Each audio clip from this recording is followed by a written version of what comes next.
So he says, as we say, lowering your gaze.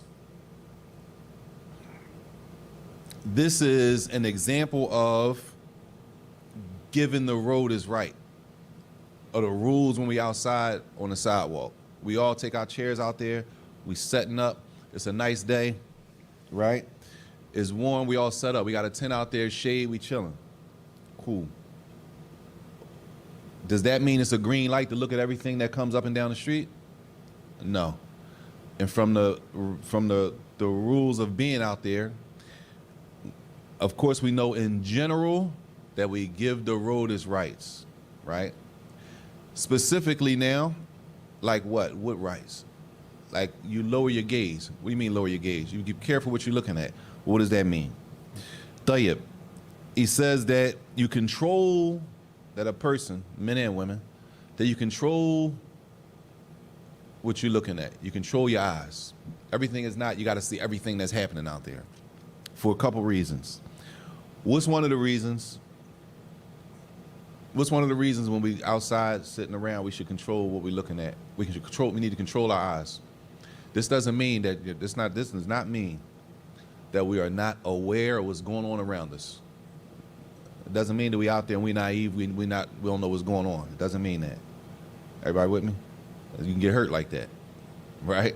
So now the question is, what does it mean to, if we outside on a sidewalk, we relaxing, it's a nice day, we grab some water ice and some pretzels, we sitting there talking, what does it mean to control what we're looking at? What are we controlling ourselves from looking at?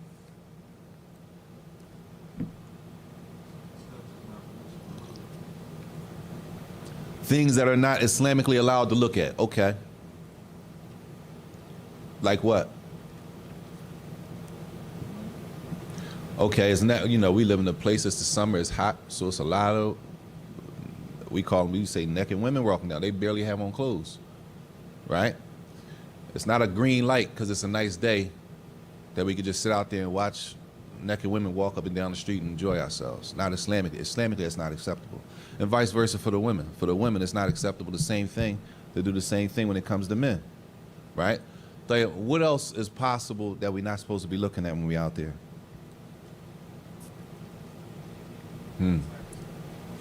Like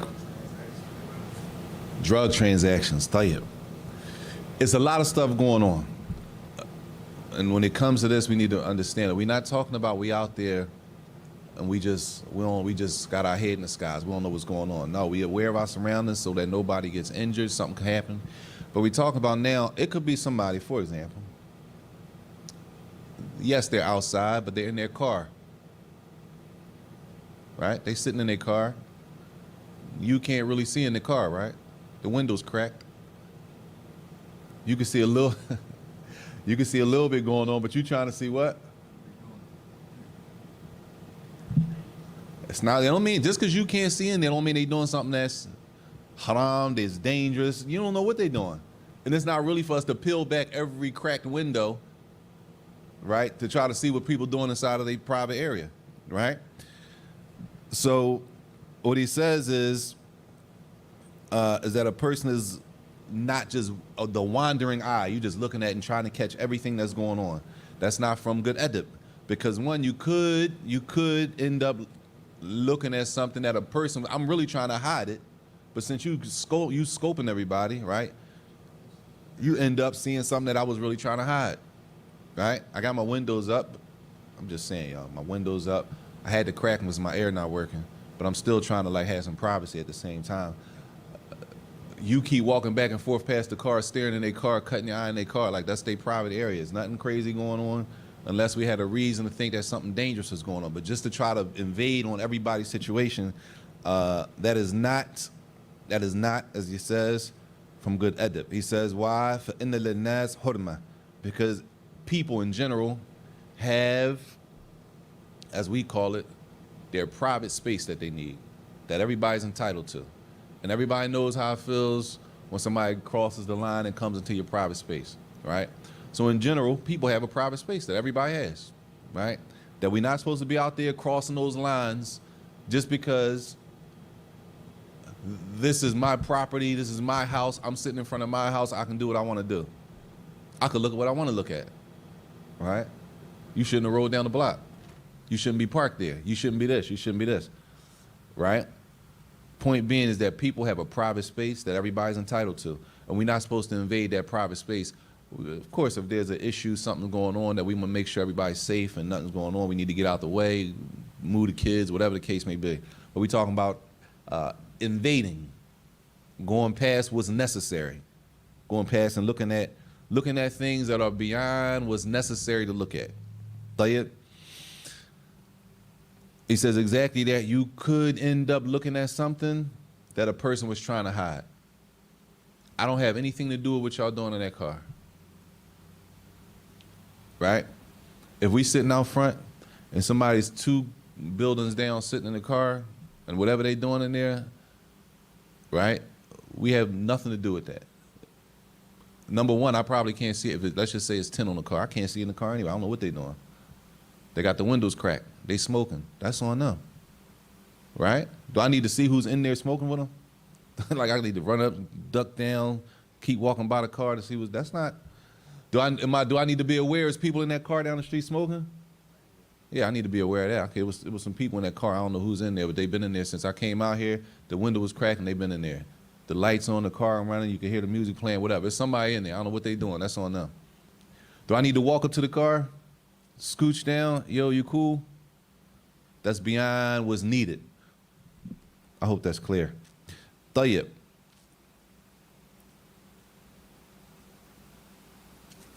He says this also. He says, also just wandering, just looking at any and everything.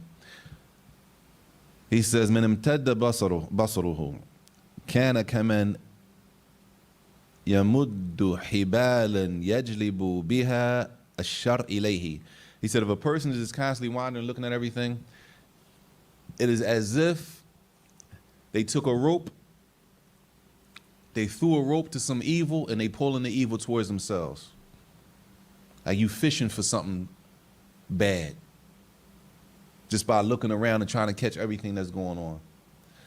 And that's the whole issue of what affects the heart, how our hearts are affected by what we see. That's a whole conversation in itself. And that's where a statement like that comes from, that we're affected by what we see. Our hearts are affected by what we see. A lot of times we don't understand that what we see on the TV, what we see in the movie, what we see on the internet, on a website, on YouTube, on whatever the platform is, it affects our hearts. Visuals. All you got to look at is studies. People need to hear studies sometimes. Sometimes the hadith of the Prophet ﷺ, Allah forgive us, sometimes for some people, that's not enough. They need to hear what the studies say, right? And the Prophet ﷺ told us that without those studies. So either way, that what we see, those images affect the heart. So he's saying that when a person is out there looking at everything, it's as if you're taking a rope, you fishing to bring some harm to yourself, to bring some harm to your heart. He mentions a statement here from the book Tawabin by Ibn Qudama, rahimahullah. And this shows that how the Salaf used to guard their eyesight, right? They used to guard what they look at. It's not just a thing that we wander, we go in places and we just look and scan the whole joint. When do you go in a place and scan the whole place like that? When are the times you go into a place and you scan the whole place up and down?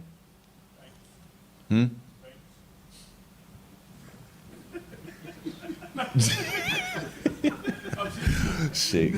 I'm not saying that. I'm not even gonna repeat that. I'll give you another one, man. I don't want nobody to get the wrong idea, man. All right, cool. You go into a sneaker store, you might scan the whole place up and down there, see what they got. A clothing store.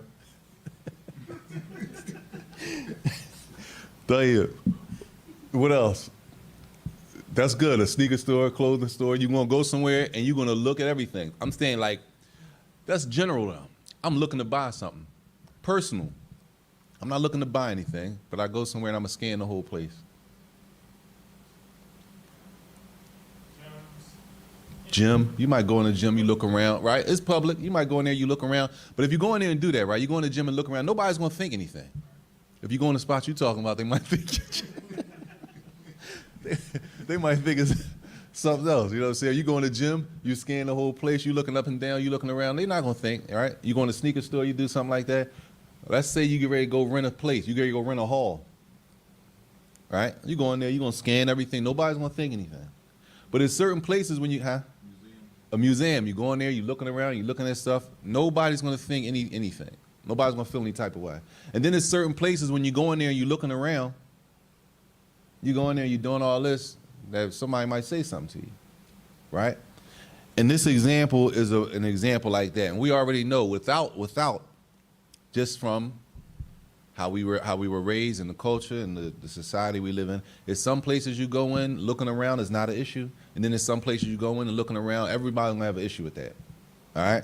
This example is the example that we talk about. He says, أَنَّ رَجُلًا دَخَلَ عَلَى أَحَدِ الصَّالِحِينَ فَجَلَسَ إِلَيْهِ. He says that a man, he entered the room, and this is the language that they use in the books of the Salaf. He entered the room, and it was a righteous man sitting in there. He entered when he came in the room, this was somebody in our terms. This was somebody, when he went in there to visit him, this is somebody that be on their deen. All right? Are you with me? So when he went in the room, the person sitting there, this is a person of deen. This is a person of deen. It's not like no person out here in the street, shout out, nothing like that. This is a person who's trying to deen. They're known to be a practicing Muslim, but they would call them the Salihun or the Salihin. They would call them the righteous. This is one of the righteous. I had the Salihin. That's how they refer to him, without even mentioning the name, right? It says, so he went in there and he sat down. He says, ثُمَّ رَفَعَ بَصَرَهُ إِلَى السَّقْفِ بَيْتِهِ. So he went to his house. He go in there and sit down with him, right? He go to the man's house. He goes there to visit him. He sits down. And when he sits down in there, he looks up at the ceiling. Right? Cool. He goes in there and he looks at the ceiling. طيب. Once he looked up at the ceiling, it says, فَذَكَرَ لَهُ أَنَ السَّقْفَ الْبَيْتِ يُوشِكَ أَنْ يَسْقُطْ. He looked up at the ceiling when he went in the man's house, and then he turned around and said to the man, you know the ceiling get ready to cave in. Your ceiling get ready to cave in. Right? طيب. فقال, the man said, and this is his house. The man says, إني لم أرفع رأسي إليه من مد كذا وكذا. He said, this is the man's house. He said, I haven't even raised my head to look up that far since such and such in a long time. I don't even look up there. Right? Ibn Qudam is explaining this. He says, وَكَانُوا يَكْرَهُونَ فُضُولَ النَّظْرِ كَمَا يَكْرَهُونَ فُضُولَ الْكَلَامِ. He says, why? They used to hate that you would just do unnecessary looking around. What you looking at the ceiling for when you go in somebody's house? To them, that's unnecessary looking. Now imagine somebody come in your house, you tell them come in there, here, you can sit right here. They leaning up, looking over the joint, they looking around. If you come from the city, you say, yo, you cool? Right? On that type joint. It's the same thing. The man comes, he invites him in, he sits him down, the man's looking around. Now after you look around, you're gonna tell me something's going on. He's like, I haven't looked up there since such and such. I don't never really just sit around, and this is my house, that's the point. This is my house. I don't even look around scanning the room like that. How do you come in my house and just wanderlessly, just your eyes just roaming around inside of my house? He says, why? Because it was disliked. They hated that a person would just look at any and everything. He says, just like they would hate fudul al-kalam, that a person would just say any and everything. People just get in any and every conversation that's going on. He said that was something that they hated. And he says, why? Because this is a way to, he said, لِأَنَّهُ مِنْ أَسْبَابِ فَسَادِ الْقُلُوبِ. He said, why? Because this is a way that you can corrupt your own heart. You can damage your own heart depending on what you're looking at. It could be two people sitting in a room together. One person's looking at one thing and another person's looking at the other thing. And the person could be looking at something that's damaging to their heart. That's why the time that we live in, every video is not for everybody. See, we'll run up on somebody and say, yo, you see boy get hit? And show somebody the joint without even asking if they want to see it. But because you don't know, not that it didn't affect your heart, you might not know how it affected your heart. you don't know how it's going to affect the next person. Everything's not for everybody. But we just send videos and look at this. It might affect the person's heart. It might damage them, right? They see, and that's just us taking care of ourselves. You see that video? What video? The video with the bull getting shot. I don't want to see no video of nobody getting shot in no head, man. Why I want to see somebody get a head shot for? What's that going to do for me? You understand? That might damage a person. You don't know how it could damage a person's heart. So we got to be careful about what we're looking at, because it can affect my heart, and because it affects my heart, doesn't mean it affects you the same way. Or it could, and the person just not know it. طيب, he says the next issue, he says, وَكُفَّ الْأَذَى وَكُفَّ الْأَذَى. He said that other, also when we out there, we set up, he says that we don't harm anybody, that we make sure we don't harm anybody while we're sitting out there, right? How do we know if we're harming people? Or what's harming people anyway? Like, how do we know if we sit outside,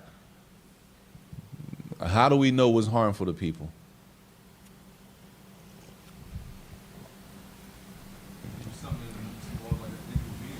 Something that's inconveniencing people. Like what? We blocking the road. That's an inconvenience, right? People walking down the street, so you tell them, we're going to all take our chairs out front. We're going to use the logic. This is my property. This the man. We can sit in front of the masjid. We're not sitting in front of their property. We're not sitting in front of their property. So now everybody that comes down the street, we're going to force them to walk in traffic with their kids and all that. They got kids, there's women. They got little babies with them, older people. Like, so everybody, little kids on bikes, everybody, we're going to force them to walk in traffic with a trolley, where the trolleys run at. Right?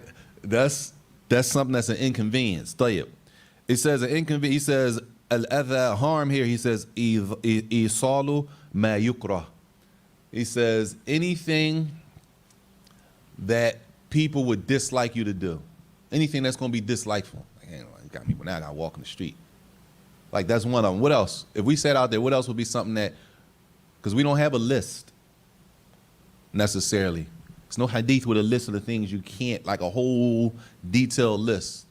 But in general, things that are harmful, things that people wouldn't want you to do. Like what? If we sitting out there, what not besides blocking the road, what else? Bad language. Ho. What's bad language? What's offensive? Cussing. Okay, I don't know. Some Muslims think that cursing is not an issue. They think that's no problem. Like, they have a dirty, we used to call it a dirty mouth. Back in the day, they say you cussing like a sailor, right?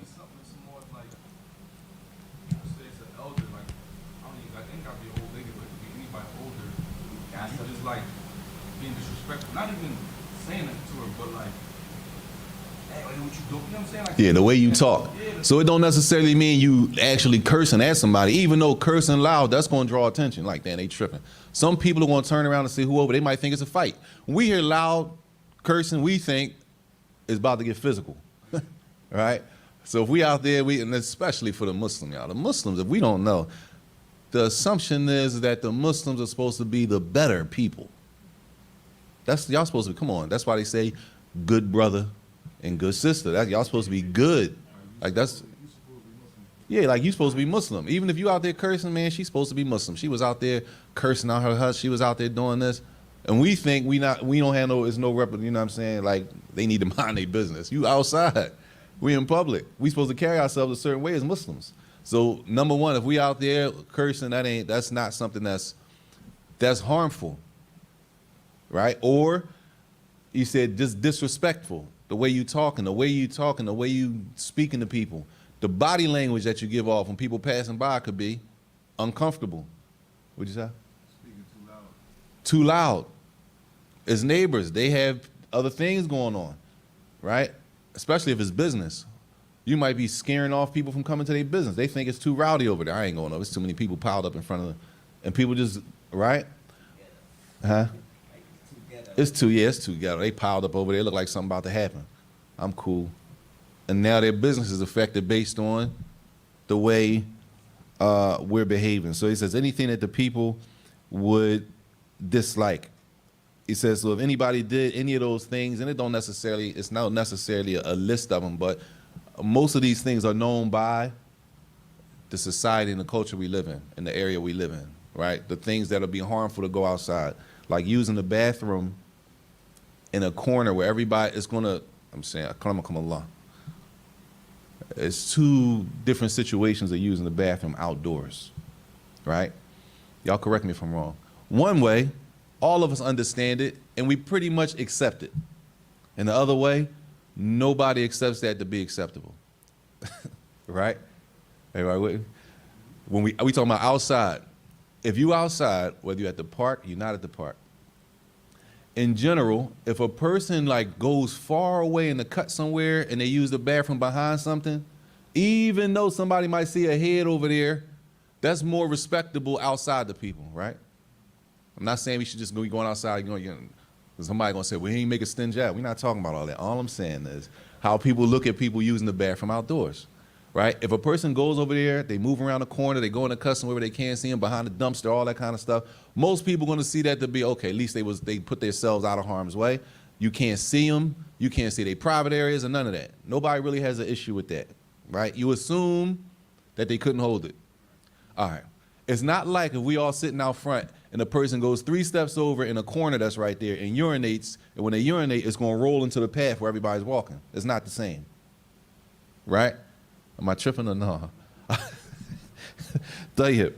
So that's going to be considered harm. You harming, that's harmful, right? And that's something that Islamically is not acceptable. And if a person does those type of things, and it's a bunch of things that we already know, then that means that you've harmed the people. Tayyib, he says the next thing, number 4, he says, urud salam, that a person returns the salams when we sitting out there. That means we sitting out in the front, there's people walking by. Yeah, they don't know. There's people walk by here all the time. They never knew this was here. They never knew this man shit here. They looking up, they never knew it. So there's people walk by that we don't know, and it ain't like we know everybody, like we know every Muslim. All right? People walk by and they say, Salam alaikum. What we say? Huh? What we hear? We supposed to return the salams. That's the right of the street. I don't have to investigate every person that walk by and give me salams. Well, so everybody that walk by and give me salams, I got to confirm that they're Muslim? That's not my job. A person walk by and give me salams, I'm assuming the assumption is they Muslims, right? I return the salams. If somebody says, Salam alaikum, wa alaikum salam. Then you walk by, you come out, you say, oh, you know he ain't Muslim. Oh, for real? Oh, I am. All right, well, it ain't that, The point being is that when we outside, he says from the right, the adab of being out there is returning salams when a person sends the salams. And of course, that was already spoken about, but he says returning the salams, if we didn't mention it before, he says wajibun ijma'an, that is obligatory. Returning the salams is obligatory, ijma'an, with total agreement. Nobody disagrees that returning the salams is obligatory. Tayyib. He says number 5 is that when we sitting out there, wa'mur bil ma'ruf wanha 'anil munkar, is that we still out there, like we spoke about before, I forgot what number it was, commanding the good and forbidding the evil to the best of our ability. We not cops. So it's only but so much that's going to be in our control, right? So it's not like we out there and we're the, remember the people used to do the what's name back in the day? The who? Y'all tripping. The who? No. It used to be the, remember they used to wear the red hats? They be running down on people and all that? Guardian angels. We don't have that type of authority. Now you can make a citizen's arrest if need be. You know what I'm saying? But if we out there as a Muslim, there's certain, we have limits. It doesn't mean every time you see somebody doing something, you can run up on them and smacking cigarettes out people's hands on the Ave and all that. No. It's rules and regulations when it comes to commanding the good and forbidding the evil. And he says, even when we do that, assuming that we know what we're doing, he says, bilhath alayhi wa targhib fihi, that you commanding the good, you encouraging somebody to do good. And when you do that, it's even better to mention the reward for doing something. right? That may encourage a person to do it. Like, I ain't know that. Like, you know, for example, fasting the day before the Eid, right? Yom Arafat. If you just tell somebody, you know, we fasting tomorrow, it's the sunnah to fast tomorrow. You fasting tomorrow? And they don't know why they fasting tomorrow. They don't know that fasting that one day can remove 2 years worth of sins. You might want it might be worth mentioning that as an encouragement for a person to fast, right? And the same thing when telling the person to stay away from something that's haram. You might want to tell them the punishment for it, right? No, you can't be doing that. I mean, you know the punishment for that? There's a punishment for that. Prophet ﷺ said the person who does that, the punishment is this. Allah said the person who does it, oh man, let me chill. I ain't know it was a punishment. I thought that was, right? Those two things, with the encouragement and with the to stay away from something, he says, when you command the good and forbidden the evil, he says that you should do both of those, as it could be an encouragement in both situations. Tayyib. Any questions? And those were the 5 things he mentioned when it came to the road. What time is it? Tayyib. We could do the last one, inshallah. Maybe we could finish it. It's not that long. قال مصنف وفقه الله العاشر البس الجميل من الثياب وأفضلها الأبيض ولا تجاوز كعبيك سفلا وابدأ بيمينك لبسا وبشمالك خلعا. طيب, this has to do with dress, how we dress. So the first thing he says is number 10, wear clothes that are, it says jameel, beautiful, which means that when we dress, we should dress and then we should look what? What's the word? Presentable. It doesn't mean, presentable does not mean, to dress and look presentable does not equal flashy, does not equal new. Presentable does not equal expensive. It doesn't equal that. It can be that, but it's not like I don't have any flashy clothes so I can't look presentable, or none of my clothes are expensive so I can't look presentable. It doesn't mean that. Presentable is one thing, and those things don't negate a person looking presentable, right? So he says, number 1, it says a thobe. Thobe. We all know what a thobe is. I ain't trying to be funny. Some people say throbe with an R, throbe. And just for the record, it's not a throbe. It's a thobe. Thobe with no R, not THROBE. It's not a throbe. Thobe. Type. A thobe is 2 meanings. We call this a thobe, something like this. This was famous as a thobe. But the language here, thobe are clothing, any type of clothing. Clothes that you put on are called thiyab, right? This is a specific word for thobe, this, right? But any clothes you put on fall under the term thobe or thiyab, clothing, right? That's why he says thiyab is the plural of thobe, and it is ismun lima yulbas ala shay'in min al-badan. Anything that you put on your body. So even this head wrap is a part of your clothing. Hats are part of clothing. Anything that you put on a part of your body becomes part of your clothing, right? He says kal qamis. We know al-qamis. Al-qamis is a shirt. We know it to be the long shirt. A shirt in general is a qamis, though. Any shirt you put on is a qamis, right? He says, well, imama. What's an imama? Anybody know what an imama is? This is an imama that he got on his head wrapped up. This is an imama. So what you put on your head is clothing. Anything you put on a part of your body is considered to be clothing, right? He said it's called a thobe because yuthabu alayh. That's an Arabic benefit, that a thobe is called thobe, clothing, is because a person constantly goes back and wears those clothes again. That's normal. That's a part of human nature. It's considered to be like, to some people, they flexing by not wearing the same thing twice. But that's rare. Most people have clothes, they wash them and they wear them again. And that's an Arabic benefit from the language, though. Tayyib. He says clothes that are, if we say presentable, are presentable based on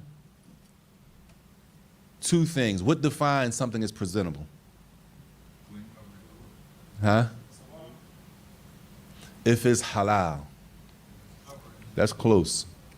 Where do we get the definition to say that, okay, this is presentable for a Muslim man or a Muslim woman to wear? Where would I find that? It's only two places. I got two sources I got to look to know if clothes are presentable. Just like I got two sources to let me know about what's allowed when I go out and carry myself in the street. Either it's what? The Sharia or the culture. Either Islam is going to define for men and women what's presentable for a Muslim woman to wear and what's presentable for a Muslim man to wear, right? Or our culture is going to define what is considered presentable. Because the culture says it's presentable, that doesn't mean it's presentable Islamically. And if the culture says something is presentable and it goes against our deen, then what goes first? The deen overrides the culture and what we accustomed to. Clear? Everybody clear? So for example,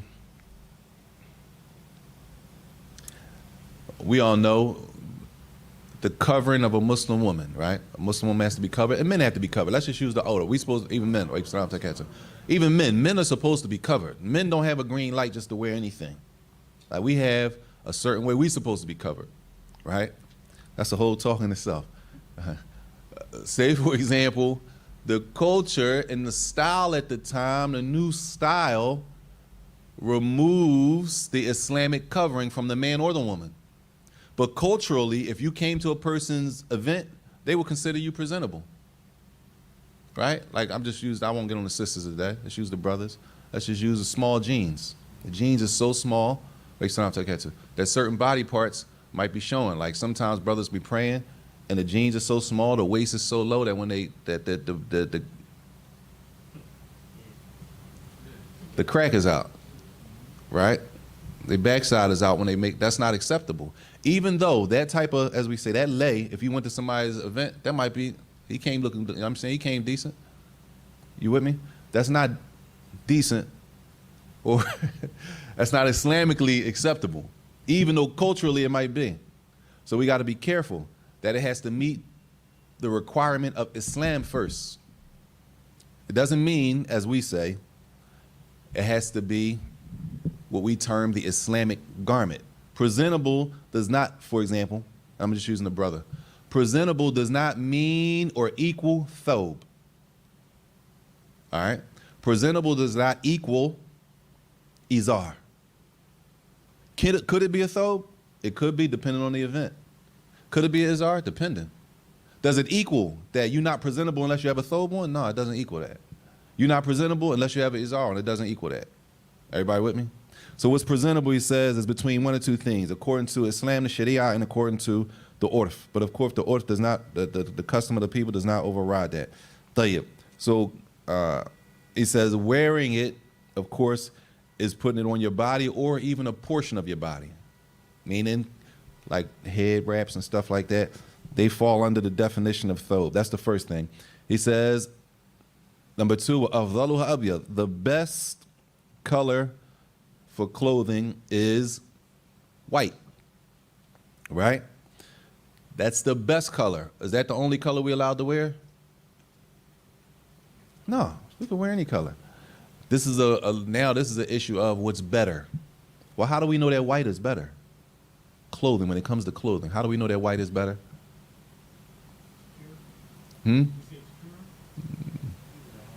It's a hadith, statement of the Prophet ﷺ. We know white is better because the Prophet ﷺ taught us that white is better. And if that wasn't the case, then all colors are, right? Nothing is better than the other. They're all colors, right? So the fact that we're going to say white is better based on what? Because you could go to another place and they might feel that another color is better. But Islamically, we're going to say that, okay, white is better. Why do we say that? Because the Prophet ﷺ gave us direction in that area. Not that it's the only color, that's from the better of the colors that y'all should wear, right?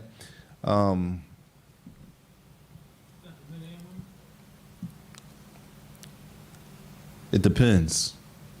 It depends. He said, is that for men and women? It depends. There's certain things and there's certain times and in certain places and this is something he's getting ready to mention here, that Islam, and a lot of times we don't separate this stuff. It's a way to cover Islamically, right? Islam has outlined what needs to be covered for men and women. Not necessarily the actual garment that you have to use on 100%.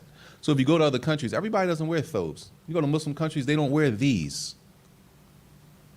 I mean, does that mean they're not covered properly? No. Their women don't wear the abaya that's famous here, the black overgarment that's famous here. Their women wear other garments. Those other garments cover the same areas. They're still covered. You with me?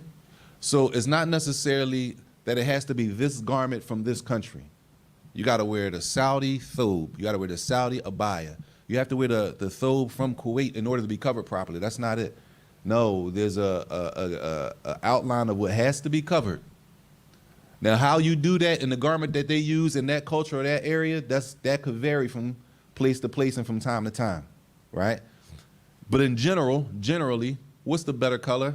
White, as the Prophet ﷺ said, ilbisul bayad. He said, wear the white, right? And there's other hadith. All you gotta do is look up, Google the hadith about wearing white. It's just like we did last week. A bunch of hadith will pop up about the benefit of wearing white. He says, and wearing the white is wearing white when it comes to clothing that is acceptable for you to wear something white. I don't know what that means. Hold on. Some things, if you wear it and it's white, it's like, you messed that up. That makes sense? No? All right. You know how people have white parties, right? And then you know how it used to be. It used to be. Probably still don't stand for a lot of people. It used to be no white after Labor Day. You with me? It was certain times or certain things that you don't wear white. Back in the day, white, I don't know, Z's. Back in the day, white, this ain't got nothing to do with you. Oh, all right. Back in the day, white jeans was not acceptable for men. Right? All right. Back in the day, white jeans, that still stands? All right. Now, if you go to a all white gathering, party, whatever the case like that, they say he's talking about all white parties. You go to an all white event, right? And I'm gonna use this, so you know what I'm saying? I went to a wedding one time, right? I'm doing the wedding. They didn't tell me they had colors. Everybody in there, mashallah, I get in there, I'm all off. I said, yo, you ain't even tell me y'all had there's a whole setup here. This joint is nice. I'm just messing the whole joint up for real. Right? So you might go somewhere, the colors, they have colors, it's white, right? Point being, for the event and for the situation, things could change.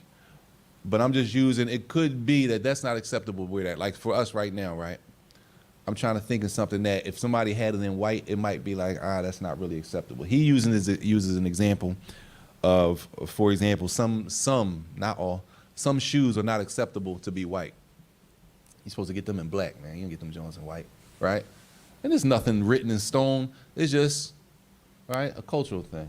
It's just, Maybe it's more like you might have a white coat that's thin when you have to see under it as a man. You know what I'm saying? even if you can see through the thobe, I'm dressed under the thobe.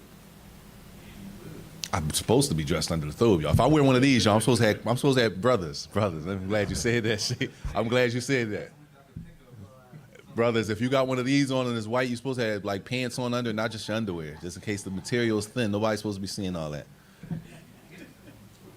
All right, let's just say a specific shoe. There's specific shoes that if you buy those shoes, you're supposed to get them in black. You're not supposed to get them in white. Who gets those in white? That throws the whole look off. Something like that. Huh? Who? Like some dress shoes. Certain dress shoes, right? You're like, nah, you got the white one. You're supposed to get black. This is like white. This is a question now. I don't know. I'm asking a question. Like, is white? Never mind. You know the black shoes that people get sometimes, like they be the black patent leather joints. All right. The white, all white patent leathers, they cool? All right. I'm not talking about the two-tone. I'm talking about the all white patent leathers. All right. Y'all get the idea. So he says that all that stuff is like it's nothing etched in stone. All that has to go back to the society and the people and what they deem to be acceptable and not. They might deem to be some things you don't wear in white. Like I give you an example. In Saudi, the women, a white abaya is not acceptable for a woman. If you're a person of a person of that country, if you're a visitor, like we go there for Umrah, you might see people there on Umrah and Hajj. The women got on white, but if you live there, you can't wear that in white, right? He says that the custom of people, he says, it differs باختلاف الأزمنة والأمكنة. The culture of people differs from time, every place and time. So for example, now that rule, no white after Labor Day, doesn't really apply to a lot of people. When there was a time where that rule was a serious rule in fashion, maybe it is and I'm just out the loop, I don't know. Y'all might be out the loop too, it might still stand, I don't know. But it was a time where certain things men were not allowed to do, right? You don't do this when it comes to fashion. Those things could change over time. And those things are not everywhere in the world. That's here. You can't apply that when you go somewhere else. And that's the thing about when it comes to Islam, practicing Islam, and things that are not text. There's no text on that. You have to understand that everybody's not required to wear the exact same clothes in every single country. It's not a requirement. The requirement is to do what? Cover properly. That's the requirement. What color? That could vary. What exact garment? That could vary. What's required is that these body parts are covered.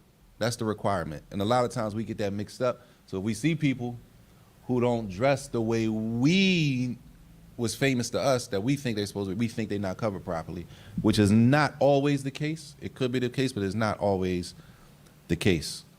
So he says the third issue is وَلَا تَجَاوِزْ كَعْبَيْكَ سُفْلًا.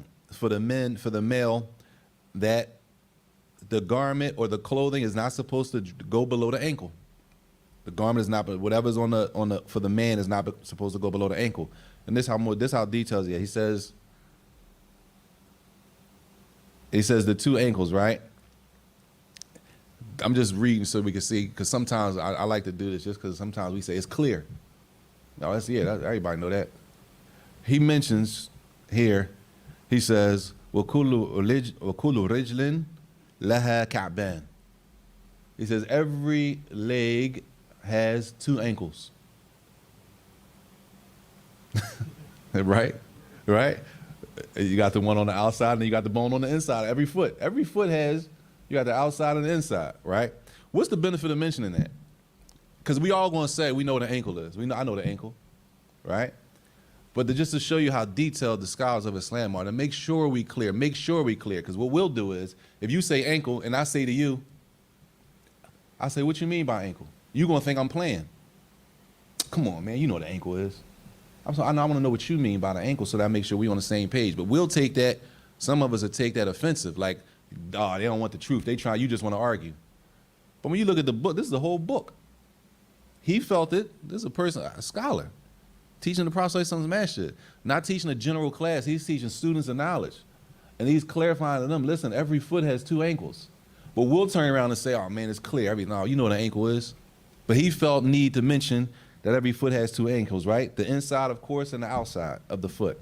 Tayyib, when is it not allowed for the clothing to be below the ankle for the men? Because it's sometimes, he says it's two cases. He says two cases, right? He says, حال الاختيار دون الاضطرار. We might not understand this, right? Because the way we wear our thobes. But we do know the thobe, this thobe now. The thobe, the limit for the thobe is what? Above the ankles. We wear ours in general, where? Mid-shin, calf. So we might not understand this. But if you go in different countries, they wear theirs right above the ankle. Right? Majority of the scholars that I saw, and I prayed, if I prayed next to him or prayed with him in the mesh, and I prayed with him or prayed behind him, and you see a scholar, especially at the salat, you trying to make sure, hold on, let me see how he raised his hands. Let me see. He go down on his knees. Oh man, okay. Shake, let me look at his thobe. You right? You doing all that when you see a scholar. Majority of them that I saw, I'm talking about Sheikh Fawzan, the Mufti, Sheikh Salih Al-Haydan, Sheikh Ghudayan, rahimahullah, majority, they wear their thobes right above the ankle. That's how they wear them. They still, right? No problem. You can wear higher. Point being, if you wore your thobe right above the ankle, when you bend over, what happens to the thobe in front of you? Does it go below your ankles? It might, right? If it's that low, it'll go on the floor. That doesn't count of being below the ankle, though. Everybody clear? Just because you bend over and your thobe goes below your ankle, that doesn't count. All right? That's one example he uses. He says the other example is a person may work in a field where generally in that field, the uniform they wear, it covers the ankles. And they might tell you, you can't work here with your uniform like that. It's a hazard. Right? Everybody with me? That's the second example he used where a person is forced. A person is forced. They don't want to wear like that, but based on the job and the work they do, that they forced to cover that area of the body, because if they don't, then that could be a hazard. If they get injured, now they can sue the company and everything like that. So he says that being above the ankle, we talking about when you have that choice. You're in charge of the situation. We're not talking about somewhere you go somewhere, somebody forces you to do something because of the type of work you do. Y'all got to wear scrubs. The scrubs got to be like this, right? Or you work on you roofing and y'all using torches and whatever the case may be. Y'all got to, we're not talking about those situations. We're not talking about if the throw was this length, you bent over and it touched the ground. Tayyib. He says the fourth one, that even when we get dressed, and this is the fourth and the last one, the fourth and the fifth are connected, that when we get dressed, when we put on clothes, he says, "Wabda biyaminik lubsan." When we get dressed, that we get dressed and we start with our right side. What does that mean? And when can you do that? You put your pants on with your right leg first, right? And when you take your pants off, the fifth one, when you get undressed, is that you take off the left side first. Not just pants, what else? Shoes, socks, shirts. What can't you do that with? Hat. And that's exactly what he says. He says the things where you don't have the option to go right or left, then that doesn't count. The only things that we talking about paying attention, putting on our right and our left, not just before pants, your underclothes. Based on what, though? The Sunnah of the Prophet ﷺ. It's a hadith. The Prophet ﷺ used to love to begin things with his right. So included in that is getting dressed, right? And taking off the clothes or removing the clothes with the left. That you start with the left when removing the clothes.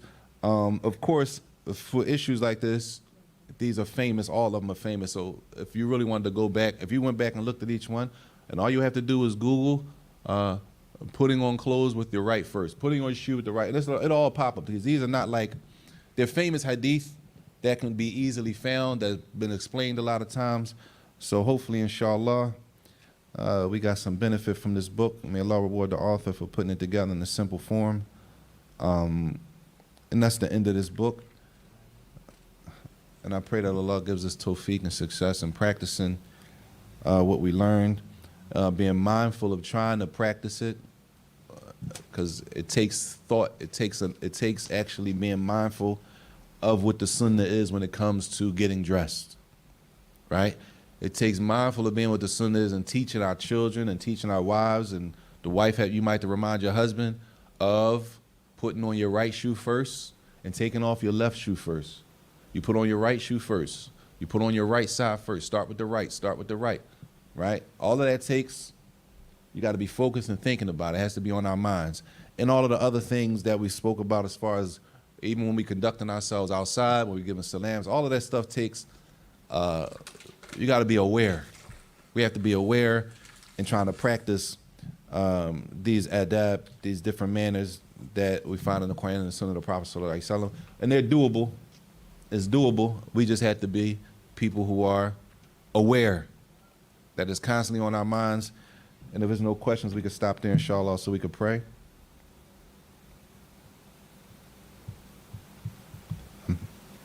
Inshallah. طيب we'll stop there inshallah. Wa sallallahu wa sallam wa barak ala nabiyyina Muhammad wa ala alihi wa sahbihi wa sallam.